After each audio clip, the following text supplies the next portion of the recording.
अस्सलाम वालेकुम dear students, 9th class computer science की हमारी आज की इस वीडियो में हम डिस्कस करेंगे कॉमन टेक्स्ट एनकोडिंग स्कीम्स को। ये एक बहुत ही इंपॉर्टेंट कॉन्सेप्ट है। कंप्यूटर के एक बच्चे को लाजमी तौर पे इस चीज़ का नॉलेज होना ज़रूरी है। Common text encoding scheme, encoding से मुराद ये होता है कि हम लोगों ने टेक्स्ट को एनकोड करना है।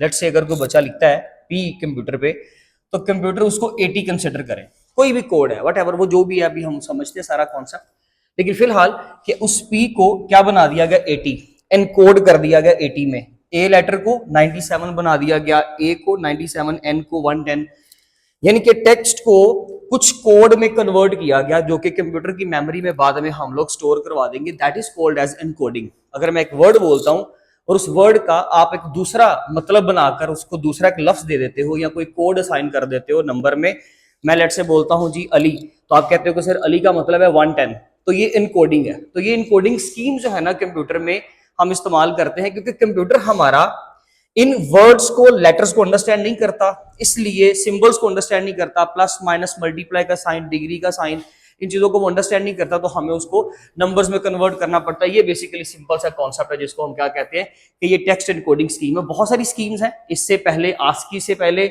एक्सटेंडेड आस्की से पहले बहुत सारी इस्तेमाल होती थी। जैसे आईबीएम ने अपनी एक एनकोडिंग स्कीम रखी हुई थी। इंटरनेशनल बिजनेस मशीन एक बहुत बड़ी ऑर्गेनाइजेशन है, इनके बहुत सारे कंप्यूटर्स थे पुराने टाइम पे, यानी कि आप कह लें कि एंशिएंट टाइम्स में।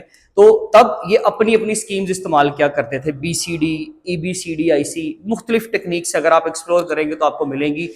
लेकिन इशू ये था कि हर कंप्यूटर, यानी कि हर कल्चर का जो कंप्यूटर था, हर कंपनी का जो कंप्यूटर था, उसकी एनकोडिंग स्कीम अपनी हुआ करती थी।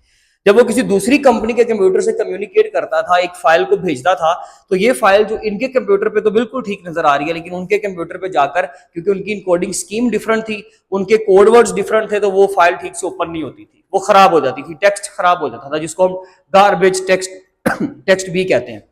ये बहुत प्रॉब्लम था। फिर एक ऐसी स्कीम लाई गई जो कि तकरीबन पूरे अमेरिका में, क्योंकि ये अमेरिका की हिस्ट्री आपको बता रहा हूं, फिर पूरे अमेरिका में गवर्नमेंट ने इसको लागू कर दिया कि हर जो गवर्नमेंट का एक सिस्टम होगा, कंप्यूटर होगा किसी भी ऑफिस में, वो यही स्कीम इस्तेमाल करेगा। That is called as ASCII, जो हमने यहाँ पे पढ़ना है। तो ये basically these are the essential encoding schemes for representing the characters from various languages, यानी कि किस काम के लिए हम इनको इस्तेमाल करते हैं, रिप्रेजेंट करने के लिए कैरेक्टर्स को फ्रॉम वेरियस लैंग्वेजेस, मुख्तलिफ लैंग्वेजेस के सिंबल्स को एक फॉर्मेट के अंदर तब्दील करने के लिए, दैट कंप्यूटर कैन अंडरस्टैंड, यानी कि किसी एक फॉर्मेट में तब्दील कर देंगे ताकि कंप्यूटर उसको बआसानी समझ सके। उसमें मैंने आपको कुछ एक एग्जांपल दिए, इसके ऊपर बाद में आते हैं, पहले हम चलते हैं आस्की के ऊपर। आस्की बेसिकली एक, इसको पूरा नाम दिया जाएगा स्टैंडर्ड आस्की, याद रखिएगा, ये इट्स स्टैंडर्ड आस्की।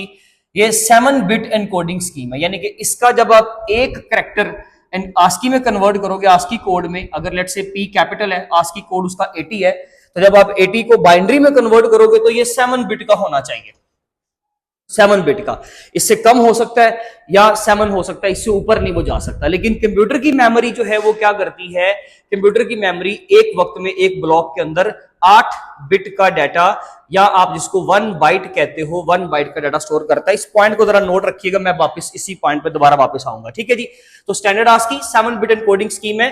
किसने इन्वेंट किया जी? ये बेसिकली एक बंदा था, बॉब बीमर, जिसको फादर ऑफ आस्की भी कहा जाता है। और ये बेसिकली एक कमेटी थी एक्चुअली, जिसमें वो फाउंडिंग मेंबर था, समझ लीजिए ये इसका आस्की का, ANSI, American national standard institute, उसकी एक कमेटी थी, उस यानी कि किसी एक पर्टिकुलर पर्सन ने नहीं, पूरी कमेटी ने तश्कील दिया था ये काम। लेकिन एक्चुअली उस बंदे को जरा ज्यादा सराहा जाता है क्योंकि उसकी खास इन्वेंशन थी, कंट्रीब्यूशन थी इस काम के अंदर, जिसने 1963 में आस्की को फर्स्ट टाइम पब्लिश किया और कंप्यूटर्स ने इसको इस्तेमाल करना शुरू किया। इसके मुताबिक आपका एक कैरेक्टर, कोई भी कैपिटल, स्मॉल या कोई वर्ड है, यानी कि ये सिर्फ इंग्लिश लैंग्वेज के लिए था। ये याद रखिएगा कि ये किसके लिए था, सिर्फ इंग्लिश के वर्ड्स को कन्वर्ट करने के लिए था। American ASCII stands for American standard code for information interchange. Each character is given a code number between 0 to 127। इसका क्या मतलब है, देखिए, क्योंकि ये 7 बिट एनकोडिंग स्कीम है, तो टोटल कितने कैरेक्टर्स हम कन्वर्ट कर सकते हैं, यानी कि आस्की में कितने वर्ड्स या कैरेक्टर्स या सिंबल्स को कन्वर्ट किया जा सकता है।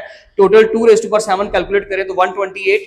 तो क्योंकि पहले आस्की कैरेक्टर का जो पहला जो आस्की कोड होगा वो 0 से स्टार्ट होगा, तो ये कहां तक जाएगा, 127 तक। इसमें 0 से लेकर 31 तक नॉन प्रिंटेबल कैरेक्टर्स हैं, जो आप एमएस वर्ड में, एमएस एक्सेल में, पावर पॉइंट में या सिंपल कंप्यूटर के डेस्कटॉप के ऊपर शॉर्ट कीज इस्तेमाल करते हो ना, तो कोई भी चीज प्रिंट करने के लिए या कोई भी चीज लेट से आप कोई कमांड देने के लिए एस्केप का की यूज करते हो, आल्ट की यूज करते हो, स्पेस बार यूज करते हो, इस तरह के बहुत सारे जो नॉन प्रिंटेबल मींस जो स्क्रीन पर नजर नहीं आते, उन कैरेक्टर्स के लिए 0 से लेकर 31 ASCII कोड उनके लिए रिजर्व है, और 32 से लेकर 32 से लेकर 127 तक का सारा जो कोड है वो आपकी बुक पे इवन टेबल बना भी हुआ है, आपको हर एक याद करने की जरूरत नहीं है, उसमें सिर्फ ये पाकिस्तान की एग्जांपल याद कर ले, ठीक है जी। और इसके अलावा कुछ basic code capital A, small A, space bar और जीरो का याद कर लें।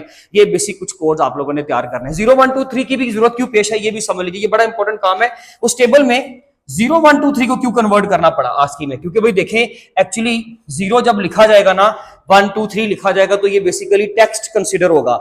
हर बार 2 लिखने से मुराद ये नहीं है कि आप कोई मैथमेटिकल ऑपरेशन करने लगे हो, 2 + 3 5 करने लगे हो, नो, किसी जगह पर सिर्फ 3 लिखने का मुराद ये कि आप एज अ टेक्स्ट उसको शो करवा रहे हो, तो इसीलिए फिर अगर वो टेक्स्ट कंसीडर होगा तो जाहिर सी बात है हमें उसको भी एक कैरेक्टर उसको ASCII कोड देना पड़ेगा। इस वजह से 0 से लेकर 9 तक भी 48 से ऑनवर्ड कुछ उसके भी ASCII कोड आपको वो भी तैयार करने चाहिए। अगर आप कैपिटल ए का कर लें तो ऑब्वियसली सारी ABC तैयार होगी, स्मॉल ए कर लें सारी ABC होगी, छोटी भी, और अगर आप स्पेस बार याद कर लें, इसके अलावा अगर आप 0 का कोड 48 तैयार कर लें तो मेरे ख्याल से आपके बाकी भी 9 हो गए। इस तरीके से आपके तकरीबन को 70-80 कोड तो बड़े आसानी से तैयार हो जाते हैं और इन्हीं में से एक MCQ बन जाता होता है, ठीक है जी।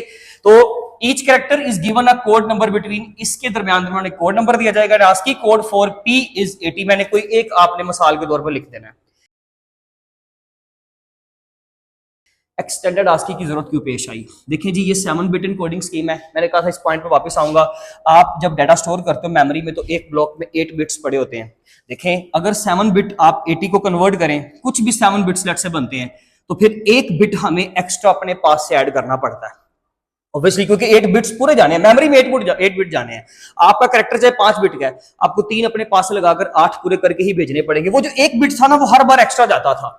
अगर लेट्स से 7 बिट्स हैं तो पहला बिट 0 भेज देंगे नल करके, देखिए वो मेमोरी तो यूज करेगा, मेमोरी कंज्यूम भी हो रही है लेकिन आप उससे फायदा नहीं ले रहे, इसलिए साइंटिस्ट ने सोचा, कंप्यूटर साइंटिस्ट ने, हम इस 0 को भी किसी तरीके से यूटिलाइज करते हैं और इसको यूटिलाइज करके किसी तरीके से मेमोरी का जो वो कंप्लीट करना है आपने 7 बिट से उसको 8 बिट्स में कंप्लीट भी कर लें और आपका काम भी चल जाए, कुछ एक्स्ट्रा कैरेक्टर्स भी आ जाए। तो एक्सटेंडेड ASCII बना दिया गया जो कि 8 बिट एनकोडिंग स्कीम है। 8 बिट होने की वजह से जब आप 2⁻8 कैलकुलेट करोगे तो इट विल बी 256, क्योंकि बहुत सारे कैरेक्टर्स और भी आ गए, कुछ सिंबल्स और ऐड हो गए, जैसे जैसे इन्वेंशंस हो रही थी, लैंग्वेजेस बढ़ रही थी, कल्चर बढ़ रहे थे, तो फिर जाहिर है बहुत सारे लैंग्वेजेस को, कैरेक्टर्स को, वर्ड्स को आपको मजीद कंप्यूटर में ट्रांसलेट करवाना था, एनकोडिंग्स करवानी थी उनकी, तो इसलिए 128 तो बड़े बेसिक से हैं इंग्लिश के, इसलिए मजीद 128 की हमें एडिशन मिल गई और कुछ मजीद सिंबल्स ऐड हो गए, कुछ एक्सेंट लेटर्स होते हैं ना, जैसे लेट से कुछ लैंग्वेजेस में ना इस तरीके से उसके ऊपर यू के ऊपर ओ के ऊपर इस तरीके से मुख्तलिफ कैरेक्टर्स के ऊपर एक्सेंट्स डाले जाते हैं जिनको फोर्सफुली बोला जाता है, कुछ एक्साइटमेंट के साथ बोला जाता है, तो वो बेसिकली उनके एक्सेंट लेटर्स होते हैं। इन तमाम चीजों को भी ट्रांसलेट करने की जरूरत थी, इसलिए एक्सटेंडेड ASCII को बनाया गया। It includes 256 characters, it uses 8 bits, 256 characters total, 8 bits, और उसके बाद it includes additional symbols, accent letters and other characters. इस वजह से हम लोगों ने ASCII एक्सटेंडेड ASCII बनाई, यानी कि अगर स्टैंडर्ड ASCII की बात करें तो 7 बिट और अगर एक्सटेंडेड की बात करें तो इट्स 8 बिट एनकोडिंग स्कीम, और इसके अंदर हम लोग 256 डिफरेंट कैरेक्टर्स को इनकोड कर सकते हैं। ये बेसिकली एक नई इन्वेंशन थी।